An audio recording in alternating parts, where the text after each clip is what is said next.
చాపలేసినందుకు పరలోకం రాదు. చేస్తే చేయండి, లేదంటే లేదు. ఉన్న మాట ఉన్నట్టే చెబుతాను నేను. కుర్చీలేసినందుకు పరలోకం రాదమ్మా.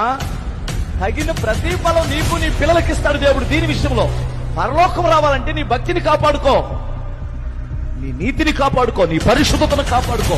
నువ్వు చేసిందల్లా ఎదవ పనులను చేసి ఇక్కడికి వచ్చి కుర్చీలేస్తే, ఎదవ పనులను చేసి పరిచర్య చేస్తే, పరలోకం ఇచ్చేస్తే పరలోకం అందరూ దరిద్రులు ఉండరు. అర్థమవుతుందా? సెకండరీ నీ పరిచర్య, ఫస్ట్ నీ భక్తి, ఫస్ట్ నీ భక్తి. నేను వాక్యం ఎవడని చెప్తాడో, వాక్యం చెప్పిన వాళ్ళందరూ భక్తులు అనుకుంటున్నారా? నీకు అర్థం? వాక్యం చెప్పిన వాళ్ళ భక్తుడు కాదు. ఇతర భార్యలోడు చెబుతున్నాడు వాక్యం, వ్యభిచరించాడు వాక్యం చెబుతున్నాడు, లంచాలు తీసుకునేవాడు వాక్యం చెబుతున్నాడు. నాకంటే బాగా, నాకంటే బాగా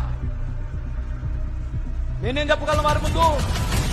వారికి ఉన్న థియాలజీ నాకెక్కడే. ప్రేమించడం చేతగానటువంటి వాడు మనిషిని మనిషిగా, తగ్గించుకోవడం చేతగానటువంటి వాడు గర్విష్ఠుడు. వాక్యం చెబుతున్నారు బాగా, సూపర్ గా. వాక్యం చెప్పినందుకు నేను పరలోకానికి వెళ్ళను, నాకు ఆ సంగతి తెలుసు.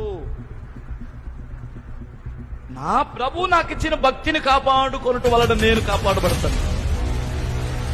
హల్లెలూయా. ఎందుకు కాపాడబడతాం? భక్తి, భయభక్తులు కాపాడుకోవాలి కదా.